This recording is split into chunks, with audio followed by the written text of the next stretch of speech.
వ్యవసాయక రంగంలో సంస్కరణలు తీసుకురావాల్సినటువంటి అవసరం ఉందని, ఇప్పటికే చాలా ఆలస్యమైందని, ఇప్పుడు తీసుకొచ్చినటువంటి 3 చట్టాలు అందులో మొదటి అడుగనే అభిప్రాయం ఉంటుందండి. ఇది చాలా కాంప్లెక్స్ క్వశ్చన్. అందుకనే ఇప్పుడు నేను ఎందుకు కాంప్లెక్స్ క్వశ్చన్ అని చెప్తున్నానంటే, వ్యవసాయ రంగంలో రిఫార్మ్స్ అవసరం, మార్పులు. వ్యవసాయం ముఖ్యంగా 2 రకాలుగా చెప్పచ్చు. ఇప్పుడు ఏమైనదంటే, వ్యవసాయ ఉత్పత్తులు తీసుకుంటే పెద్దగా ఉత్పత్తుల్లో సంక్షోభం లేదు. ఈ సంవత్సరం కూడా, కోవిడ్ సంవత్సరంలో కూడా ప్రభుత్వ లెక్కల ప్రకారం 3.5% వ్యవసాయ ఉత్పత్తులు పెరిగింది. అలాగే వ్యవసాయ ఉత్పత్తులు పెరుగుతూ ఉన్నది. అయితే ఇది చాలా కాంట్రడిక్టరీగా ఉండడం అంటే, వ్యవసాయ రంగం ఉత్పత్తులు పెరుగుతూ ఉన్నది, వ్యవసాయ రంగం ఉత్పత్తుల్లో సంక్షోభం లేదు. అయితే వ్యవసాయంలో ఉండే వాళ్ళ సంక్షోభం పెరుగుతూ ఉన్నది. ఎందుకు? ప్రతి గ్రామ్ ఆఫ్ అగ్రికల్చర్ అవుట్పుట్ పెరిగిందంటే దాని కాస్ట్ విపరీతంగా పెరుగుతూ ఉన్నది. అంటే పర్చేస్డ్ ఇన్పుట్స్ ఉన్నది, ఆ పర్చేస్డ్ ఇన్పుట్స్ పైనే డిపెండ్ అయ్యారు. ఆ ఇన్పుట్స్ వాల్యూస్ అన్నీ పెరుగుతూ ఉన్నది. కొంత సబ్సిడీ ఇచ్చినా కూడా వేరే ఇన్పుట్స్ దాంట్లోకి రావాల్సింది, మెకనైజేషన్ వల్ల కానివ్వండి, లేబర్ కాస్ట్ పెరగడం కానీ, కాస్ట్ ఆఫ్ ప్రొడక్షన్ పెరుగుతుంది. అంటే ఇప్పుడు మీరు ఒక యూనిట్ అవుట్పుట్ను ప్రొడ్యూస్ చేయాలంటే మీరు దాంట్లో పెట్టాల్సిన ఇన్వెస్ట్మెంట్ పెరుగుతూ వస్తుంది. ముందు ₹1 వాల్యూ ప్రొడ్యూస్ చేయాలంటే 50 పైసలు పెడితే, ఇప్పుడు ₹1 వాల్యూ ప్రొడ్యూస్ చేయాలంటే మీరు 80 పైసలు పెట్టాలి అగ్రికల్చర్. అంటే ఏమవుతుంది? మీరు కాస్ట్ పెరుగుతూ ఉన్నది, మీ ప్రైసెస్ ఆ లెవెల్లో పెరగడం లేదు మీరు ఎంఎస్పి డిసైడ్ చేసినా కూడా. అందువల్ల ఏమవుతుందంటే, వ్యవసాయ రంగంలో ఒక లార్జర్ కాంటెక్స్ట్, ఈ contradiction are disconnect between agriculture production పెరుగుతుంది, అయితే అగ్రికల్చర్ పైన డిపెండ్ అయిన వ్యవసాయదారుల ఇన్కమ్ పెరగడం లేదు. ఈ డైకాటమీని ఓవర్ చేయాలంటే అగ్రికల్చర్ ఒక బ్రాడ్గా ఇప్పుడు ఉండే కండిషన్లో చూడాలి. 2 ముఖ్యమైన ట్రాన్సిషన్ ఉన్నది. అంటే ముఖ్యంగా వ్యవసాయ రంగంలో జరగాల్సింది 2 ట్రాన్సిషన్, స్ట్రక్చరల్ ట్రాన్స్ఫర్మేషన్ అనొచ్చు. ఒక విధంగా మీరు మొదట్లో కూడా అడిగిన ప్రశ్న ప్రకారం వ్యవసాయ రంగంలో రంగం పైన ఆధారపడిన రైతుల సంఖ్య తగ్గుతుందంటే అది కొంతవరకు నిజం. ఎందుకంటే వ్యవసాయ రంగం పైన ఎక్సెస్ ఆఫ్ డిపెండెన్స్ ఉన్నది ఇప్పటికీ. అంటే ఇంకా కూడా సర్ప్లస్ ఉంది. ఉదాహరణకు average size of holding in India 1.7 hectares ఉంది, 1.7 2 hectares. Average size of adults depending on in a household on agriculture 3 ఉన్నారు. అంటే 1 ఎకరా పొలం పైన 1.25 అడల్ట్స్ డిపెండ్ అయి ఉన్నారు. అంటే ఇప్పుడు మీరు 1.2 అడల్ట్స్కు సరిపడా 1 ఎకరంలో 1.2 లేకపోతే 1.5, అంటే యావరేజ్ కాబట్టి అలా వస్తుంది. వాళ్ళకు సరిపడే ఇన్కమ్ ఈ 1 ఎకరా 1 సంవత్సరంలో జనరేట్ చేస్తుందా? అంటే ప్యూర్గా అగ్రికల్చర్ పైనే డిపెండ్ అయితే ఈ స్మాల్ మార్జినల్ ఫార్మర్స్, అంటే ఇది యావరేజ్, ఇది చాలా వరకు చాలా స్మాల్ ఫార్మర్స్కి 1/2 ఎకర్ ఉంటుంది, ఇంట్లో 3 ఉంటారు పనిచేసేవాళ్ళు, ఆర్ 1 ఎకర్ ఉంటుంది. అంటే ఈ సర్ప్లస్ లేబర్ ఇలా కంటిన్యూ అయ్యేదానికి కాదు. అంటే మీరు రెండో ప్రశ్న ఏమవుతుందంటే, ప్రపంచంలో ఎక్కడైనా యావరేజ్ కమతం సైజు 2-3 ఎకరాలు ఉండే చోట వ్యవసాయ రంగంలో పనిచేసేవాళ్ళు కంఫర్టబుల్గా ఆదాయం సంపాదించే ఇన్స్టెన్సెస్ ఉన్నదా అని ప్రశ్న వేసినప్పుడు ఆ ఇన్స్టెన్సెస్ ఉన్నాయి. ఇప్పుడు జపాన్లో కూడా కమతాలు చిన్న ఉన్నది, సౌత్ కొరియాలో కమతాలు చిన్న ఉన్నాయి. అయితే వాళ్ళు ఎలాగా వాళ్ళ జీవన ప్రమాణాలు పెరిగి కంఫర్టబుల్గా బతుకుతున్నారంటే, వాళ్ళకు డైవర్సిఫైడ్ సోర్సెస్ ఆఫ్ ఇన్కమ్ అన్నది. అంటే ఇప్పుడు వ్యవసాయ రంగం పైనే 2-3 ఎకరాలు ఉండే కుటుంబం ఆధారపడితే వాళ్ళకు తగినంత ఆదాయం రాదు, ఇన్కమ్ రాదు. అందువల్ల వాళ్ళు కొంత నాన్ ఎకనామిక్ యాక్టివిటీస్లో ఉంటారు. అంటే వాళ్ళు చిన్న కమతాలు చేసే ఫ్యామిలీస్, మార్జినల్ ఫార్మర్స్ పర్టికులర్లీ మన దేశంలో వాళ్ళు 60% ఉన్నారు కాబట్టి వాళ్ళకు డైవర్సిఫైడ్ సోర్సెస్ ఆఫ్ ఇన్కమ్ కావాలి.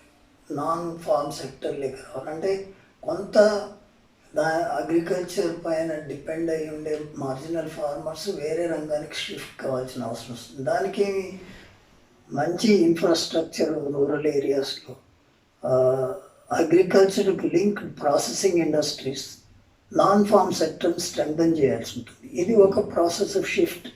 అంటే there is need for diversifying rural economy, linking these small marginal farmers to non farm sector.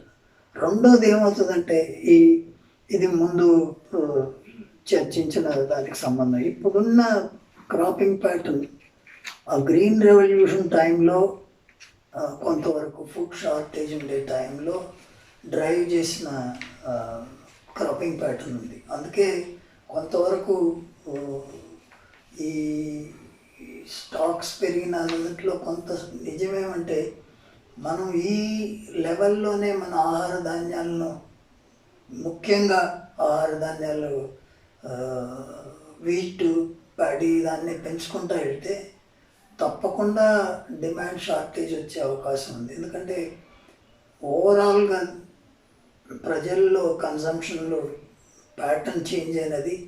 వాళ్ళు రైసు, వీటు కన్జంప్షన్ పర్ క్యాపిటల్ తగ్గుతూ వస్తూ ఉన్నది. వేరే కమాడిటీస్కి డైవర్స్ అయింది. మనం ఏం చెప్తాం, high value crops, horticulture crops, live stock, అంటే ఇప్పుడు మీట్, ఎగ్స్, మిల్క్, ఇటువంటి దానికి ఎక్కువగా డైవర్స్ అయినప్పుడు ఈ ముఖ్యంగా ఆహార ధాన్యాలు అనుకున్న వీటు, రైస్ కన్జంప్షన్ షేర్ తగ్గుతూ వస్తుంది. అటువంటప్పుడు మనం రైస్, వీట్ ప్రొడక్షన్నే పెంచుకుంటూ పోతే ప్రాబ్లమ్స్ వస్తుంది ఫ్యూచర్లో కూడా. ఇప్పటికే India world's number 1 exporter of rice. అయితే ప్రాబ్లం ఏమొస్తుందంటే మనకు డిమాండ్ ఎక్కడ ఉంటుందంటే రైస్ కన్జ్యూమింగ్ కంట్రీస్ ఓన్లీ ఏషియాలో ఉంటారు. మనం ఎక్స్పోర్ట్ చేసే బంగ్లాదేశ్లోనో, లేకపోతే మలేషియాలోనో, లేకపోతే వెస్ట్ ఏషియాలో కూడా బాస్మతి రైస్కు ఉన్నంత డిమాండ్ వేరే రైస్కు ఉండదు. అంటే ఇప్పుడు 7-10 మిలియన్ టన్నులు, అట్ ది మోస్ట్ 15 మిలియన్ టన్నుల కన్నా మనం ఎక్స్పోర్ట్ చేయలేము. ఎందుకంటే ప్రపంచంలో ఓవరాల్ కన్జంప్షన్, రైస్ కన్జంప్షన్ తక్కువ. అందువల్ల రైస్ కన్జంప్షన్ డెఫిసిట్ ఉండే చోట ఇప్పుడు ఆయిల్ ప్రొడ్యూసింగ్ కంట్రీస్, లేకపోతే మలేషియా, లేకపోతే కొన్ని 1 or 2 సబ్ సహారన్ కంట్రీస్కి ఎక్స్పోర్ట్ చేయొచ్చు. అందువల్ల టోటల్గా అగ్రికల్చర్ ప్రొడక్షన్ స్ట్రక్చర్లో చేంజెస్ రావాలి. అండ్ రెండోది దానికి ముఖ్యమైన లింక్ ఏమంటే ఈ వీట్, రైస్ ప్రొడక్షన్ క్రమంలో డైవర్సిఫికేషన్ తగ్గినది, సాయిల్ ఫెర్టిలిటీ తగ్గినదని, ఎన్విరాన్మెంటల్ అండ్ అదర్ ప్రాబ్లమ్స్ వస్తుంది. Rice essentially more water consuming, several ప్లేసెస్లో వాటర్ డిప్లీషన్, సాయిల్ క్వాలిటీ తగ్గిపోవడం, ఈ ప్రాబ్లమ్స్ కూడా వస్తుంది. కాబట్టి ఈ డైవర్సిఫికేషన్ ఆఫ్ అగ్రికల్చర్ క్రాప్స్ అంటే ఈ రెండిటికి, ఇప్పుడు అగ్రికల్చర్ పైన డిపెండ్ అయిన చిన్న సన్నకారు కుటుంబాలకు వేరే sources income generating opportunities create చేయాలన్నా, అదేవిధంగా ఉండే క్రాప్స్లో నుంచి కొంచెం డైవర్సిఫై చేసి heavy dependence on food crops కొంత తగ్గించి హై వాల్యూ క్రాప్స్ షిఫ్ట్ కావాలన్నా చాలా ముఖ్యమైనది ప్రభుత్వం సపోర్ట్, ప్రభుత్వం ఇన్వెస్ట్మెంట్, ప్రభుత్వం రెగ్యులేషన్. ఇది లేకుండా షిఫ్ట్ అయ్యేది కష్టం. ఇప్పుడు ఆటోమేటిక్గా ఇప్పుడు అందుకే పంజాబ్ ఫార్మర్స్ పైన క్రిటిసిజం అంటే వాళ్ళు రాంగ్ ట్రాక్లో ఉన్నారు, వీటు రైసే పండిస్తూ ఉన్నారు, దానివల్ల పర్టికులర్లీ రైస్ వల్ల ఎక్కువ డిప్లీషన్ ప్రాబ్లం వచ్చినది, సాయిల్ క్వాలిటీ పాయిజనస్గా తయారైనది, క్రైసిస్ వచ్చే క్రమంలో వాళ్ళు చాలా అగ్రికల్చర్కే దెబ్బ తీసుకొచ్చే విధంగా ఉందంటే దాంట్లో నుంచి బయట రావాలి. ఆల్టర్నేటివ్ అంటే మీరు ఆల్టర్నేటివ్ సపోర్ట్ సిస్టమ్స్ పెట్టాల్సి వస్తుంది. డిఫరెంట్ రీస్ట్రక్చరింగ్ సబ్సిడీస్ చేయాల్సి వస్తుంది. ఇవన్నీ చేయాలంటే ప్రభుత్వం చేయాలంటే మనం ఒక క్రిటికల్ జంక్షన్లో ఉన్నాం. రెండు రకాల స్ట్రక్చరల్ చేంజ్ రావాల్సి వచ్చింది. డిపెండ్ అయిన మార్జినల్ ఫార్మర్స్ డైవర్సిఫై చేయాల్సిన క్రమం, అగ్రికల్చర్లో ఉండే క్రాపింగ్ ప్యాటర్న్ చేంజ్ చేయాల్సిన క్రమంలో ప్రభుత్వం ఇన్వాల్వ్మెంట్ ఎక్కువ కావాల్సిన టైంలో, ఇది ట్రాన్సిషన్ పీరియడ్. తర్వాత ఇప్పుడు స్టేబుల్ అయితే దేశంలో ప్రొడక్షన్ స్టేబుల్గా నిలిచినప్పుడు ప్రభుత్వం అవసరం కొంచెం తక్కువ అవుతుందేమో. అయితే ఇప్పుడు ప్రభుత్వం అవసరం చాలా ముఖ్యం. అంటే ఇప్పుడు వాళ్ళని ఎలాగా sale them on to that of a better kind of a employment, sources of income, ఎలాగా crops should be towards that of more of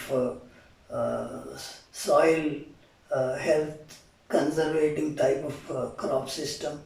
దీంట్లో ప్రభుత్వం అవసరం ఎక్కువగా ఉన్నప్పుడు దాన్ని తీసేసి మార్కెట్ క్రమంలోకి నెట్టే ఈ మూడు చట్టాల వల్ల ఎక్కువ నష్టం జరుగుతుంది దేశానికి, ఫార్మర్స్కు. అందువల్ల చాలా సమగ్రమైన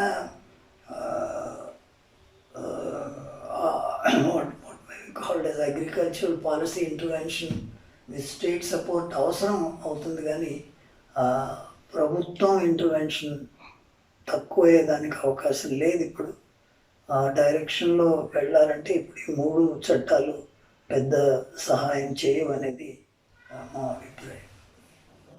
కార్పొరేట్ కంపెనీలని వ్యవసాయ రంగంలోకి స్వేచ్ఛగా రాణిస్తే వారు వ్యవసాయానికి కావాల్సినటువంటి పెట్టుబడిని, కొత్త కొత్త టెక్నాలజీని తీసుకొస్తారని, మార్కెట్ వ్యాప్తిని చేయిస్తారని, తద్వారా వ్యవసాయ రంగంలో ఉన్నటువంటి రైతులకు మేలు జరుగుతుందని, వినియోగదారులకు సరసమైన నాణ్యమైనటువంటి వస్తువులు అందుబాటులోకి వస్తాయని ఈ చట్టాలను సమర్థిస్తున్న వాళ్ళు అంటున్నారు. That's one fear. ఫార్మర్స్ అవసరం లేకుండా కార్పొరేట్ అగ్రికల్చర్ వస్తుందేమో అని భయం అని. కార్పొరేట్ అంటే ఇప్పుడు కార్పొరేట్ అగ్రికల్చర్ను అనే దానికి రెండు విధాలుగా చూడొచ్చు. ఒకటి డైరెక్ట్గా కార్పొరేట్ సెక్టర్ ఇన్వెస్ట్మెంట్, అంటే ప్రైవేట్ కంపెనీస్ అగ్రికల్చర్లో డైరెక్ట్గా ఇన్వెస్ట్ చేసి పంటల పైన పంటలు పండించే దాంట్లో డామినెంట్ రోల్ వస్తుందా అంటే దానికి కొన్ని క్వశ్చన్ మార్క్స్ ఉన్నది. ఎందుకంటే ఇది మనకు ఉండే కండిషన్స్లో లార్జ్ స్కేల్ మెకనైజ్డ్ ఫార్మింగ్ చేసేదానికి మన కండిషన్స్ అంత సక్రమంగా లేవు. రెండు చాలా రిస్క్స్ ఉంటుందండి. ఇప్పుడు ఒక గ్రామంలోనే 10 రకాల సాయిల్స్ ఉన్నది. అంటే మనకు పెద్ద డెల్టా సిస్టమ్స్ లేవు, ఎక్కడో ఉంటే కానీ అందులో అన్ని పంటల్లో ప్రైవేట్ సెక్టర్ ఉత్సాహం చూపించకపోవచ్చు. ఇప్పుడు వరి పంట అనుకోండి, పెద్ద పండించే దాంట్లో వ్యవసాయం దాంట్లో చేసే దాంట్లో కార్పొరేట్ సెక్టర్కి ఉండదు. ప్రోడక్ట్ దొరికితే కొని దాన్ని కంట్రోల్ చేసే దాంట్లో వాళ్ళ కార్పొరేట్ సెక్టర్ ఉంటుంది. ఎందుకంటే అది మనకు ఈ కార్పొరేట్ సెక్టర్ ఎన్క్రోచ్ అవుతుంది అగ్రికల్చర్ అనేదానికి కార్పొరేట్ సెక్టర్ డైరెక్ట్గా వ్యవసాయంలో పార్టిసిపేట్ చేసేదానికన్నా కార్పొరేట్ సెక్టర్ డైరెక్ట్గా అగ్రికల్చర్ ప్రొడ్యూస్ పైన కంట్రోల్ అనేది చాలా డేంజరస్ మూవ్. అది జరుగుతుందనే భయం. ఇప్పుడు మనం ఊరికే అదాని అంబానీ, ముఖ్యంగా అదాని దీంట్లో అగ్రికల్చర్లో అంబానీ వాళ్లకు ఇప్పుడు ఫర్ ఇన్స్టెన్స్ స్లోగా ఏం జరుగుతుందంటే almost provision distribution. For instance ఇప్పుడు ఆన్లైన్ కానీ డైరెక్ట్ షాప్స్ కానీ రిలయన్స్ అనుకుంటాము, వాడికి కంప్లీట్ దేశంలో రీటైల్ ట్రేడింగ్ పైన కంట్రోల్ వచ్చినప్పుడు అతను ఏదర్ కాంట్రాక్ట్ ఫార్మింగ్ ఆర్ డైరెక్ట్గా మార్కెట్లో పోయి కొనుక్కోవడం. అంటే కొనుక్కునేటప్పుడు చిన్న వాడు దగ్గర కొని అగ్రిగేట్ చేసి ఆ ప్రొడ్యూస్ పైన కంట్రోల్ ఉంటుంది. దాన్ని క్లీన్ చేయడం, గ్రేడ్ చేయడం అదన్నీ చేసుకోవచ్చు వాళ్ళు. అది చేసిన దానివల్ల ధర పెరగచ్చు కానీ బట్ దాంట్లో లాభం రైతుకు వస్తుందని నమ్మకం లేదు.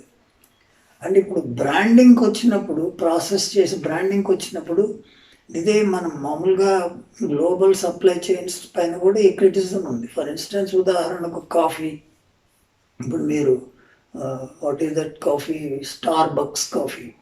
స్టార్ బక్స్ అమ్మే కాఫీ వాల్యూకి ఇథియోపియాలో చిన్న పంటలుగా వేసుకుంటారు కాఫీ. ఆర్ మన దగ్గర కూడా కాఫీ, వాడు కొనే కాఫీ గింజల ధరకు 100% డిఫరెన్స్ ఉంటుంది.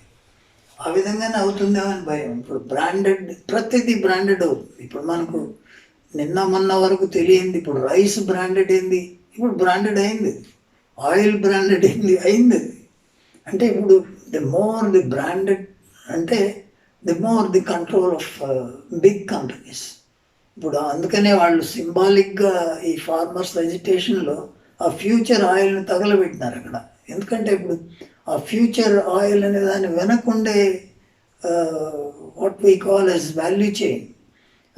పంట పండించిన తర్వాత కొనే దాని నుంచి దాన్ని డీకార్టికైజ్ చేసి పప్పు ఆయిల్ చేసి, ఆయిల్ క్లీన్ చేసి, బ్రాండ్ చేసి అమ్మేటప్పటికి సెవరల్ స్టేజెస్లో సర్ప్లసెస్ ఎక్స్ట్రాక్ట్ చేసుకునేదానికి అవకాశం ఉంటుంది. అందువల్ల కార్పొరేట్ సెక్టర్ పైన భయం. అంటే ఈ డైరెక్ట్గా కార్పొరేట్ సెక్టర్ పంటలు పండించేదానికి అవకాశం అన్ని రంగాల్లో, ఏదో కొన్ని రంగాల్లో ఉండొచ్చేమో, కొన్ని పంటల్లో. But major problem is control over agriculture produce, process, selling. అంటే అందుకే ఇప్పుడు ఫార్మర్స్ బాగుపడాలంటే మనలాంటి చిన్న సన్నకారు రైతు దేశంలో farmers must not only have ability to reduce cost by getting, let's say, proper government provided loans and other subsidies, but also will be in a position to control the stocking. ఎందుకంటే ఇప్పుడు farmers చేతిలో godowns ఉంటే పంట పండిందే small farmer అమ్ముకోవాల్సిన అవసరం లేదు. ఎందుకంటే అతనికి అవసరం ఉంటుంది, అప్పు తెచ్చుకున్నాడు, కట్టాల్సి ఉంటుంది, లేకపోతే నెక్స్ట్ పంటకు ఇన్వెస్ట్మెంట్ ఉంటుంది. ఇప్పుడు ఏం చేస్తాడు, ఇమీడియట్గా వచ్చిన ధరకు అమ్మేస్తాడు ఊర్లో. అంటే ఇప్పుడు ఫార్మర్స్ కంట్రోల్లో గోడౌన్స్ ఉంటాయి, వేర్ హౌసెస్ ఉంటాయి, దాంట్లో పెట్టుకుంటే దానిపైన బ్యాంకు రిసీట్స్ పైన బ్యాంకు దగ్గర నుంచి లోన్ తెచ్చుకొని దాన్ని ఉపయోగించుకొని ధర పెరిగినప్పుడు అమ్ముకుంటే అతనికి గిట్టుబాటు ఎక్కువ వస్తుంది. ఇలాంటి దానికే మనం ఇన్ఫ్రాస్ట్రక్చర్ పైన, అంటే స్టోరేజ్ పైన, ఇన్ఫ్రాస్ట్రక్చర్ పైన, ప్రాసెసింగ్కు లింక్ ఉంటే వాల్యూ అడిషన్ వస్తుంది. దీన్ని ఇప్పుడు either through cooperatives or through that of farmer producer companies ఈ స్టోరేజ్, ప్రాసెసింగ్, మార్కెటింగ్లో ఫార్మర్స్ ఆధిపత్యం కావాలంటే ప్రభుత్వ సహాయం అవసరం. ఆ ఆధిపత్యం అన్నీ ఇప్పుడు స్టోరేజ్, ప్రాసెసింగ్, మార్కెటింగ్కు ఈ 3 చట్టాల వల్ల ప్రైవేట్ చేతుల్లో పెడుతున్నాం. కాబట్టి farmers are afraid agriculture will get dominated by corporate interest. ఇప్పుడు దేశ రాజధాని చుట్టూ మోహరించినటువంటి రైతాంగం అంతా కూడా పంజాబ్, హర్యానా, ఉత్తరప్రదేశ్లోని కొంత భాగానికి చెందిన వారు మాత్రమేనని, ఇది దేశవ్యాప్తమైనటువంటి రైతు ఉద్యమం కాదని ఒక అభిప్రాయం ప్రచారంలో ఉందండి. దాంతోపాటు మన ఉభయ తెలుగు రాష్ట్రాలకి ఈ 3 చట్టాల యొక్క ప్రభావం ఏమైనా ఉంటుందా, దాని మీద కూడా మీ అభిప్రాయం మాతో పంచుకోవాల్సిందిగా కోరుతున్నాం. ఇప్పుడు ఈ చట్టాల వల్ల ఇమీడియట్గా రెస్పాన్స్ అంటే 2 రకాలు ఉంది. జాగ్రఫీ ఉంది, రెండోది ఎకనామిక్స్ ఉన్నది. జాగ్రఫీ, ఎకనామిక్స్ కంబైన్ అయింది పంజాబ్, హర్యానా, వెస్టర్న్ యూపీలో అయినది. అంటే వాళ్ళు ఇమీడియట్గా ఫస్ట్ ఎకనామిక్స్ ఏమంటే ఇప్పుడు చాలా వరకు నిజమే, పంజాబ్లో, హర్యానాలో ప్రభుత్వం కంట్రోల్ ఉన్న ఏపీఎంసీలో ప్రొక్యూర్మెంట్ ఉండే అంత వేరే రాష్ట్రాల్లో అంత ప్రొక్యూర్మెంట్ లేదు. అండ్ వాళ్ళ డిపెండెన్స్ ఆన్ దిస్ ప్రొక్యూర్మెంట్ ఏపీఎంసీలో ఎక్కువ ఉన్నది. 2, వాళ్ళు జాగ్రఫీ అంటే ఇప్పుడు ఢిల్లీకి ప్రొటెస్ట్ చేసి మూవ్ అయ్యి ఒక క్యాంప్గా చేసే శక్తి ఆ జాగ్రఫీ ప్రొవైడ్ చేసింది వాళ్ళకు. ఇప్పుడు మీకు తమిళనాడు నుంచి అక్కడికి పోయే శక్తి లేదు. అండ్ రెండోది, అది చాలా ముఖ్యం, దేశంలో అగ్రికల్చర్ చాలా డైవర్సిఫైడ్. ఇదే మనం చెప్తా ఉన్నాం, ఈ చట్టం సెంటర్ చేసేది కాదు, స్టేట్ వైజ్ డిఫరెంట్ సిచ్యువేషన్స్ ఉంటుంది. ఇప్పుడు ఉదాహరణకు మద్రాస్ అంటే తమిళనాడు లేకపోతే కేరళ తీసుకుంటే కేరళలో పంటలన్నీ చాలా వరకు డామినేటెడ్ బై స్పైసెస్. ఒక బ్రాడ్గా చెప్పాలంటే కమర్షియల్ క్రాప్స్ అవి ఈ ఏపీఎంసీ కింద రాదు. కేరళలో ఏపీఎంసీ లేదు, వాళ్ళది ఎక్స్పోర్ట్ డిపెండెన్స్ ఉంటుంది. అంటే వాళ్ళకి చట్టాల వల్ల ఇమీడియట్గా నష్టం ఏం కనబడదు. అదేవిధంగా తమిళనాడు తీసుకుంటే తమిళనాడు స్ట్రక్చరల్గా చాలా ట్రాన్స్ఫార్మ్ అయినది. ఇప్పుడు వాళ్ళు మాట్లాడే భాషలోనే Tamil Nadu is a post agricultural society అనేది రూరల్ ఏరియాలో. అంటే వాళ్ళ ఇంతవరకు మనం అనుకున్నది షిఫ్ట్ జరిగినది. అంటే ఇప్పుడు అగ్రికల్చర్లో నుంచి non agriculture, rural non farm sector strong అయినది. చిన్న చిన్న పరిశ్రమలు వచ్చినది. వాడు అగ్రికల్చర్లో చిన్న కమతో ఉండేవాడు కూడా వేరే ఆక్యుపేషన్స్కి లింక్స్ ఉంది. ఒక ఫ్యామిలీలో ఒకతను ఒక చిన్న ఫ్యాక్టరీలో పోయి పనిచేసి వచ్చి అతను ఉన్నాడు, ఇంకొకటి ఇంకొక రకంగా ఒక షాప్లు ఇవన్నీ పెరిగినవి. తమిళనాడు తీసుకుంటే మీరు agriculture proportion of work force అగ్రికల్చర్లో బాగా తగ్గినది. అందువల్ల వాళ్ళ అవసరాలు వేరేగా ఉంటుంది అండ్ కేరళ అవసరం వేరేగా ఉంటుంది. అందువల్ల ఇప్పుడు అన్ని పంజాబ్లో లాగా అజిటేషన్లో లేదంటే, బట్ అక్కడ ఉండే ఫార్మర్స్ అందరూ ఎవరైతే క్రాప్ పైన డిపెండ్ అయి ఉండే ఫార్మర్స్ ఉన్నారో కేరళలో అయినా ప్రాబ్లం ఉంది, తమిళనాడులో అయినా ప్రాబ్లం ఉన్నది. వాళ్ళందరూ సంఘీభావం ఉంది దీంట్లో. అంటే స్లోగా మీరు చూసిండొచ్చు, మహారాష్ట్ర నుంచి ఇంకా మద్రాస్ తమిళనాడు నుంచి ఒడిస్సా నుంచి కూడా సపోర్ట్ సిస్టమ్ ఉంది. 30 ఫార్మర్స్ ఆర్గనైజేషన్స్కి సపోర్ట్ సిస్టమ్ ఉన్నది. అందువల్ల విజిబుల్గా కనబడేది పంజాబ్ హర్యానా కనబడుతుంది. అది 2 విధాలుగా స్ట్రాంగ్గా జాగ్రఫీ ఎకనామిక్స్ పనిచేస్తుంది అక్కడ. మిగతా చోట జాగ్రఫీ కొంత అడ్డుకుంటుంది. అక్కడ ఢిల్లీ చుట్టూ పోవడానికి తమిళనాడు 2 పరిస్థితులు కూడా డిఫరెంట్గా ఉన్నది అగ్రికల్చర్లో. అందుకనే మనం చట్టం చేసినప్పుడు అగ్రికల్చర్ కాన్స్టిట్యూషనల్గా కూడా ఇట్స్ ఎ స్టేట్ సబ్జెక్ట్. అంటే state specific kind of support systems అవసరం అవుతుంది దాంట్లో. ఇప్పుడు మేము పెట్టిన ఆర్గ్యుమెంట్లో కూడా స్టేట్ రోల్ను డిమినిష్ చేసి సెంట్రల్ గవర్నమెంట్ దేశానికంతా ఒక యూనిఫామ్ లెజిస్లేషన్ తెచ్చినప్పుడు ఈ డైవర్సిటీ కనబడదు పైకి. అందువల్ల చాలా వరకు ఈ అజిటేషన్కు ఫార్మర్ సపోర్ట్ దేశవ్యాప్తంగా లేదని దానికి లేదు, రకరకాలుగా ఉన్నది. ఇప్పుడు పంజాబ్ ఫార్మర్స్ జరిగినంత ఇమీడియట్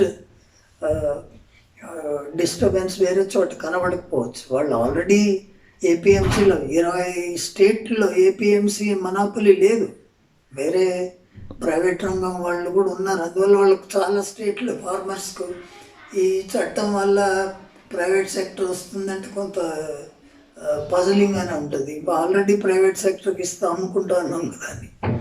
ఇప్పుడు నేషన్ వైడ్ ఇది జరిగితే వాళ్లకు కంబైన్డ్గా ఇప్పుడు కార్పొరేట్ సెక్టర్ ముందుకు వస్తే జరిగే అన్యాయం అందరికీ ఒకటిగానే ఉంటుంది. ఇది effect is the same actually. ఇప్పుడు ఫర్ ఇన్స్టెన్స్ ఇప్పుడు అగ్రికల్చర్గా తీసుకుంటే కూడా మన రాష్ట్రం కూడా ఇట్స్ ఎ డేంజరస్ మూవ్. అంటే ఇప్పుడు తెలంగాణ రాష్ట్రంలో ఇప్పుడు ప్యాడీ కాటన్ అనేది పంజాబ్లో ప్యాడీ వీటిలాగా తయారయ్యే అవకాశం ఉన్నది, depending on less number of crops. And then దానికి సంబంధించి మార్కెటింగ్కు ప్రైవేట్ సెక్టర్ పైన డిపెండ్ అయినప్పుడు చాలా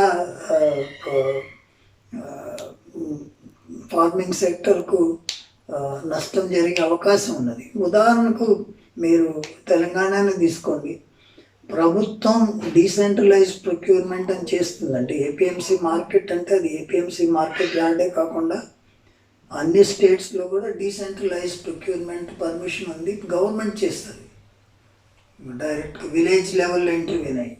అందుకే నేను 1920 సంవత్సరంలో తెలంగాణలో 90% ప్రొక్యూర్మెంట్ ప్యాడీ చేసింది ప్రభుత్వం, విలేజ్ పంచాయత్ ప్రొక్యూర్మెంట్ సెంటర్గా చేసి అవే మార్కెట్ యార్డ్స్గా తయారైనాయి.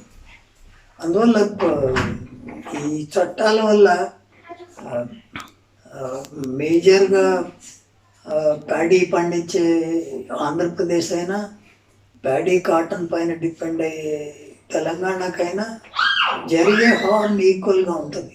అంటే పెనట్రేషన్ ప్రైవేట్ ఇంట్రెస్ట్ వచ్చినప్పుడు అదే సేమ్ ఇంతవరకు చెప్పినట్టు ప్రొడ్యూస్ పైన, స్టోరేజ్ పైన, ప్రాసెసింగ్ పైన, మార్కెట్ పైన కంట్రోల్ ప్రైవేట్ సెక్టర్కి వచ్చే విధంగా ఉంది. కాబట్టి ఈ 3 లాస్ సేమ్ హార్మ్ జరుగుతుంది. అంటే ఇప్పుడు మార్జిన్ బిట్వీన్ కన్జ్యూమర్ పే చేసే ప్రైస్కు, ఫార్మర్కి వచ్చే ప్రైస్కు ప్రపంచవ్యాప్తంగా డిఫరెంట్ 30% ఉంటుంది. మన దేశంలో 50 to 60% ఉన్నది. అది ఇప్పుడు ఈ ఈ ఈ ఈ ప్రైవేట్ సెక్టర్ వచ్చిన దానివల్ల స్టాండర్డైజ్ అయ్యి ఆ మార్జిన్ పెరిగే అవకాశం ఉన్నది. ఎందుకంటే మనం హైరార్కీ ఆఫ్ మిడిల్ మ్యాన్ తయారై ఉన్నది. ఒకడు లోకల్గా కొంటాడు, దానిపైన అగ్రిగేట్ చేసేవాడు ఒకడు ఉంటాడు, దానిపైన కంపెనీ కొంటుంది. ఈ మార్జిన్స్ అన్నీ క్యాలిక్యులేట్ చేస్తే ఏదో మీకు మార్కెట్ ఫీజు లేదు, మీరు ఎక్కడ అమ్మినా మీకు ఆ మార్కెట్ ఫీజు లేదు కాబట్టి బెటర్ ప్రైస్ వస్తుంది అనేది ఉత్తప్రమే అవుతుంది. వ్యవసాయక రంగంలో మార్పులు రావాలి, సంస్కరణ రావాలి. అయితే అవి ఎలాంటి మార్పులు, ఎలాంటి సంస్కరణలు అన్నది అసలు ప్రశ్న. వరి, గోధుమ పంట నుంచి వ్యవసాయంలో ఒక పారాడిమ్ షిఫ్ట్ జరగాలి. దాంతోపాటు ఇతర పంటలను ప్రోత్సహించేటువంటి పద్ధతులు కావాలి. మరొక వైపున వ్యవసాయక రంగంలో ఉన్నటువంటి ప్రజలకు వ్యవసాయంతో పాటు ప్రత్యామ్నాయ ఉపాధి అవకాశాలను కూడా ఏర్పాటు చేయాలి, పెంపొందించాలి. ఈ 2 ప్రక్రియలు జరగాలనంటే స్టేట్, ప్రభుత్వం యొక్క బాధ్యత, పాత్ర చాలా ఉంటుంది. స్టేట్ యొక్క పాత్ర లేకుండా ఇది సాధ్యమే కాదు. అలాంటి చాలా కీలకమైనటువంటి సమయంలో ప్రభుత్వం తన బాధ్యతల నుంచి పూర్తిగా వైదొలిగి కార్పొరేట్ కంపెనీకి వ్యవసాయం అప్పజెప్పడం వల్ల వ్యవసాయ ఉత్పత్తుల యొక్క ప్రొడక్షను అంటే ఉత్పత్తి, రెండవది ప్రాసెసింగు, మూడవది మార్కెటింగ్, ఈ మూడింటిపైన కార్పొరేట్ కంపెనీల యొక్క గుత్తాధిపత్యానికి దారితీసే ప్రమాదం ఉంది. ఈ ప్రమాదాన్ని నివారించాలంటే ఇందుకు మార్గం చూపిస్తున్నటువంటి 3 చట్టాలని తక్షణం రిపీల్ చేయాలి, మళ్ళీ కొత్తగా చర్చించాలి, మేలైనటువంటి సంస్కరణల మార్పుల కోసం కొత్త విధానాలను రూపొందించాలి. ఈ చర్చ కొనసాగుతుంది. అందరికీ నమస్కారం.